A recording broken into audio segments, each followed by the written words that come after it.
Everyone, I'm Sarah and this is my channel, So Sarah Sewed.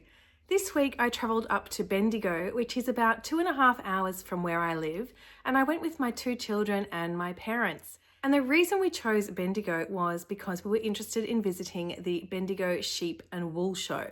My mum and I love knitting and my 8-year-old son loves sheep, so we thought what better place to go than a sheep and wool show.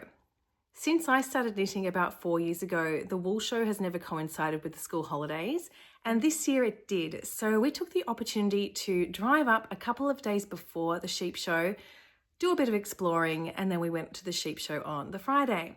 So this video is going to be split into 3 different sections. First of all, we'll get straight to the sheep show, and then we'll go back in time and show you the other things we did in Bendigo. And then I'll meet you back here and I'll show you what I ended up purchasing while I was in Bendigo. So I hope you'll join me for this video. There will be chapters down below if you want to skip between sections, but otherwise I'll see you back here on the couch at the end of the video.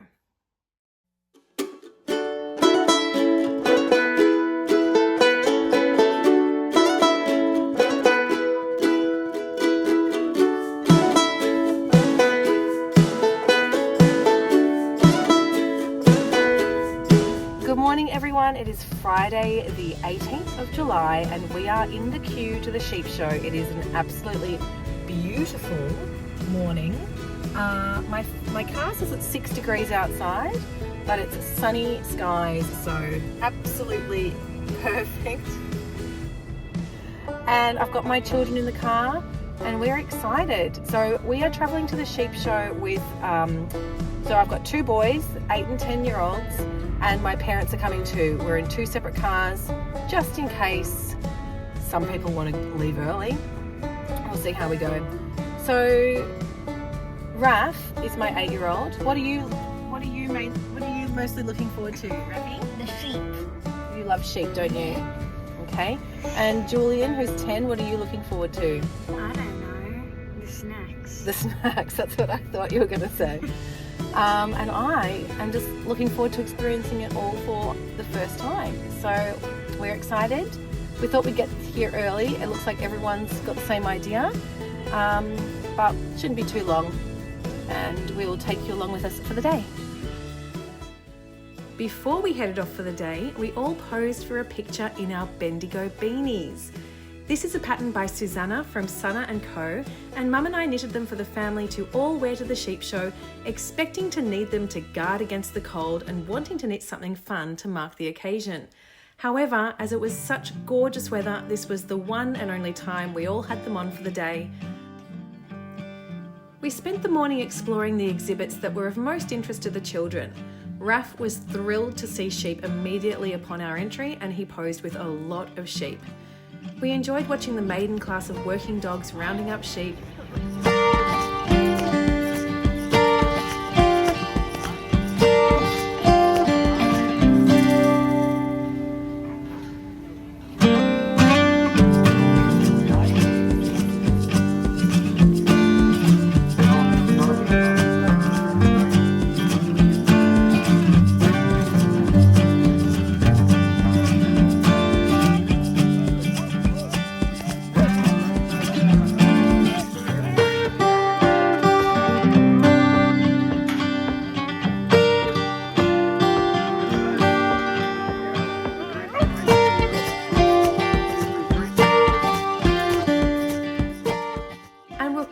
To look inside the Royal Flying Doctor's plane on display.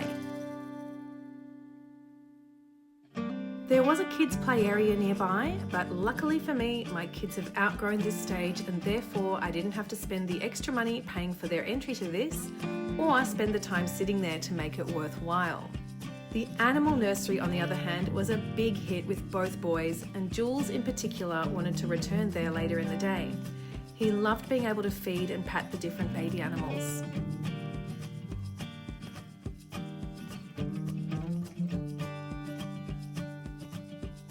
We were also keen to watch the sheep shearing competition and loved seeing the way the shearers were able to get the fleece off the sheep in one big piece. Unfortunately, the competition was running late, so we didn't see that part, but we did enjoy seeing the demonstrations anyway. There were plenty of places to find lunch, with lots of options for everyone. I had a really yummy vegan steamed bun and dumplings, while Jules had chicken and chips. Both boys loved their hot jam donuts too. We all really enjoyed looking in the large sheep sheds, where we could spot and pose with the winning sheep from different classes. We were really surprised by how calm and quiet all of the sheep were and enjoyed gently patting many of them. All in all, the boys lasted around 4 hours before they decided they'd like to return to our accommodation, which I thought was a pretty great effort.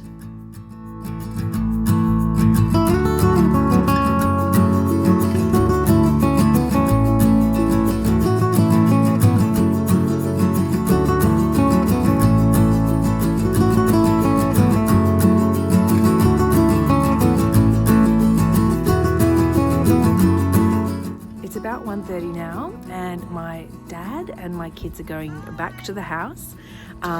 They've had enough. My dad was the first to have had enough, but now Mum and I are going to look for some wool.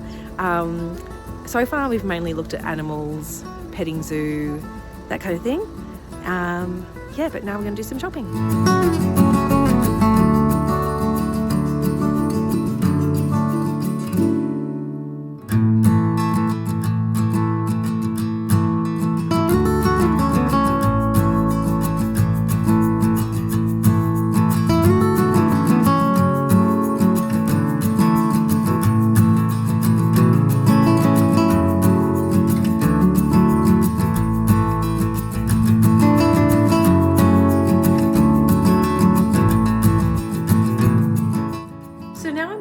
Back to the start of our time away in Bendigo and share the sorts of things we got up to in the days before we went to the sheep show.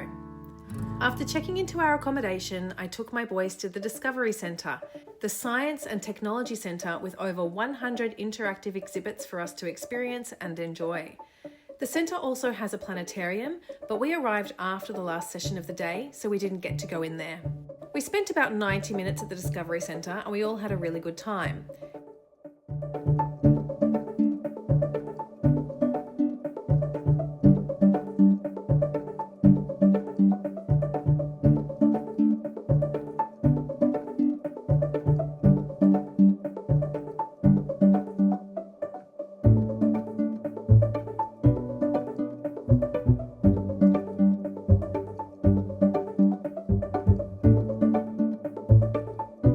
There's also a vertical drop slide, but none of us had the courage to give that one a go this time around.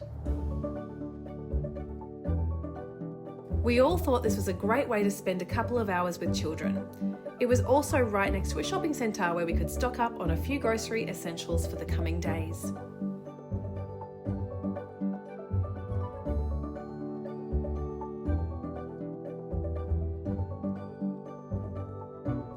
That night, we were excited to head to the electric Wonderland display in Rosalind Park in the centre of Bendigo.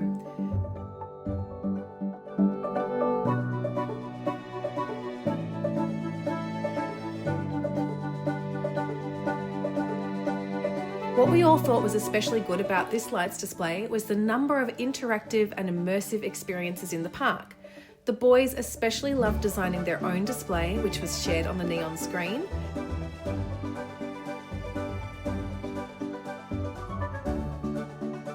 And we also loved the drumming area where we needed to work as a team to create a burst of fire between us.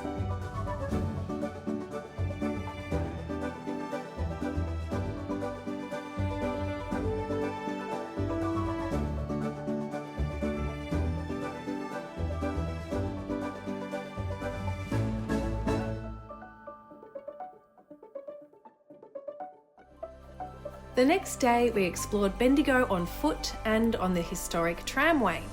We started at the Golden Dragon Museum, the home to the largest and most significant collection of Chinese heritage and cultural objects in Australia, and we learned about the Chinese history of the Bendigo area.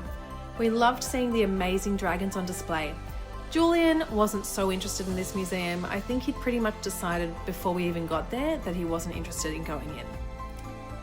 Outside though, there was a beautiful Chinese garden and we were able to purchase fish food to feed the koi living in the pond there, which Jules really enjoyed.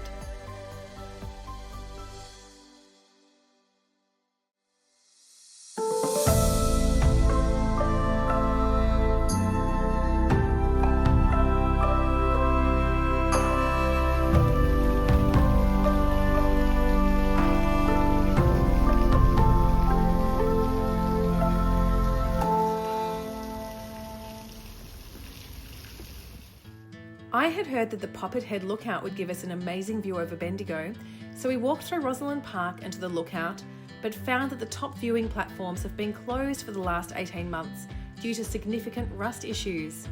We were able to climb to the first viewing platform, but the weather had turned a bit grey, so the view wasn't what we'd been hoping for, so this was a little bit disappointing.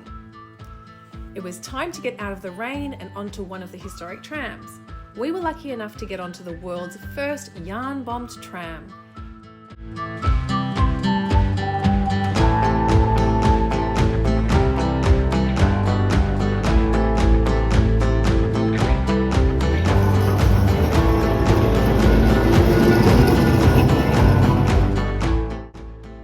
This tram took us to the gold mine.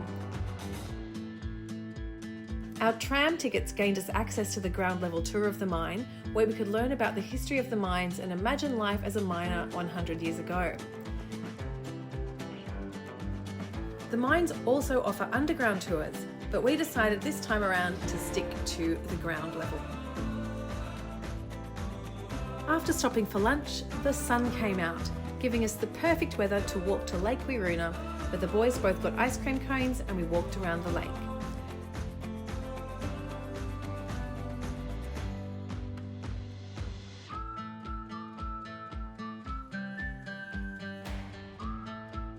There were a couple of places I was hoping to visit, but the boys just weren't keen.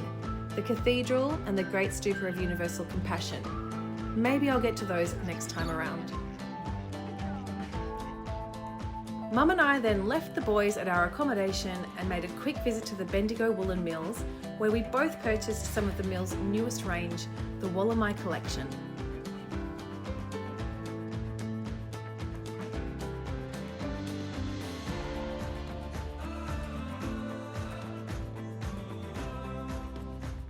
Alright, so what did I end up buying while I was in Bendigo? To be honest, not all that much. I did put aside a little bit of money for the last few months towards my budget for Bendigo, but I didn't get anywhere near close to spending it. So that's good. I can put that back in my savings account and have that towards something else. But what I did buy, I'm really happy with. For me personally, I generally think for a long time about every project that I'm going to make and then buy wool specifically for that project. And you know, these projects take a long time to make, so I do have a lot of time to think about what's going to be next.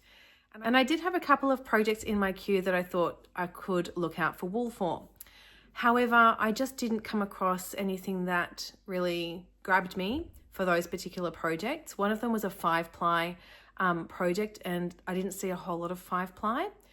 So yeah, I ended up just buying a few skeins of wool that I will hopefully put towards projects that I enjoy. They're kind of just going in my stash, which is quite unlike me. However, I have been knitting a lot in DK weight yarn recently. I received a 4-month membership of the August Bird Yarn Club, which is all DK weight, and I've been really enjoying working with DK weight.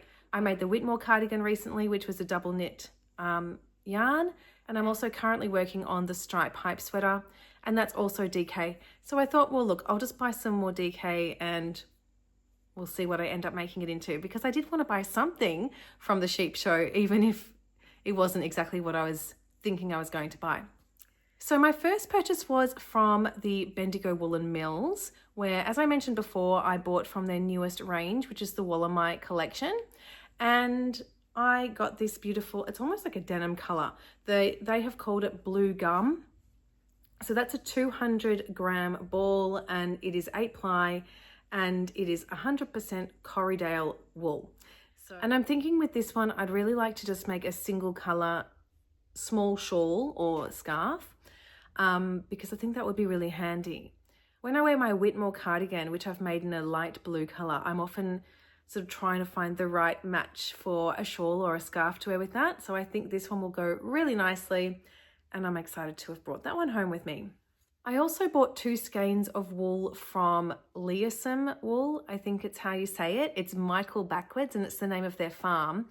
This is all ethically produced wool. They have the sheep, it gets processed in Victoria and then hand dyed back at the farm. And I chose 2 beautiful colors in the DK weight. This one I just couldn't get past Doesn't that remind you of the artwork I've got behind me? So I really do love these colors. And then I found another skein which works really well with it. Whether I end up using them together in the same project, I'm not sure. Time will tell. But yeah, I really like this golden kind of color. I think they do look really nice together, but you never know, they might end up in separate projects. But they are going into my stash. So that's all the yarn I bought, but I did buy a few other little things as well. Something I did have on my shopping list for Bendigo was a shawl pin. I have one particular shawl that I just don't wear all that often because of the shape of it. I find it really hard to keep on my shoulders. It's a full circle shawl. And I made it last year, but I really do like the colors, but I find it really hard to wear because I generally tend to double it over and then wear it like this, but then it just doesn't want to stay because I can't get it over the shoulder. So I thought if I had a shawl pin, maybe I'd get to wear it more often. Haven't tried it out yet. Let's see. I'm not going to lie, it's a little bit tricky because you've got to find like holes that are big enough. And because I've got it doubled over, I've got to find a space where the hole is big enough on both sides. And then again, on the other half that I'm pinning it to, and then back through. So maybe I should have got a small one because this is quite thick. So I'm just not sure if it's going to actually do the job that I was after. Or it would probably work better with a shawl that had much bigger holes in it. But anyway, that is my shawl pin that I bought. And yeah, I reckon I'll get wear out of it, but perhaps not with this shawl. And that's what I was really hoping for. I also bought this little handy thing. This is a bug buster. It's a herbal anti-moth protector. And you can put it with your woolen things and it's supposed to repel insects. So hopefully that will work for me because I have had an issue with some moths recently. So hopefully that will help. Also, it smells really nice. So that is the Bug Buster by Thurlby. And the other shop I purchased from was Mavis Castlemaine. And I bought two of her products. One of them was this little tag that's a reminder of which way you pick up and knit M1R and M1L, because if you're like me, you'll need to look that up every single time you do it. So that's going to live on whatever project bag I'm using at the time. And I also bought some of her stitch markers. These I'm hoping are going to be really handy when I'm trying to keep track of really big numbers when I'm counting. So rather than worrying if I've made a mistake and having to go all the way back to the start, these ones have little numbers on them. So you can put them on as you go, and if you do get interrupted, you don't have to start again from the start. So I thought those were really cute. And that is everything I bought in Bendigo. So would I recommend it if you were going to bring your children? Yes and no. If you're wanting to spend a little bit of time shopping, you will probably need someone with you to be able to look after the children somewhere else or take them home or something like that, because there are so many yarn shops and craft shops and all these kinds of things that are really fun to look at. But I would say children in general just will not be interested. Having said that, there are a lot of things that the kids will be interested in, like mine were. So I guess it's really down to how old are your kids? What will they want to do? If they're really young and they'll want to be in that kid zone, I probably avoid it as well, because that would be very frustrating just having to sit around there all day too. So yeah, we had a great time. It was a really nice holiday, and it was really nice to combine my interest with a holiday and also my son's interest in sheep in a holiday too. And I think it'll be one that he remembers for a long time. I took a lot of photos with him, and he requested that I send them all to him on his Messenger Kids app on his iPad, so that he can look at them regularly. So that was nice. I might have to get one or two of them framed for him. So that was my experience at Bendigo. I hope that was helpful for some of you, and I hope you enjoyed watching. Thank you so much for joining me today, and I'll look forward to seeing you in my next video. Bye-bye.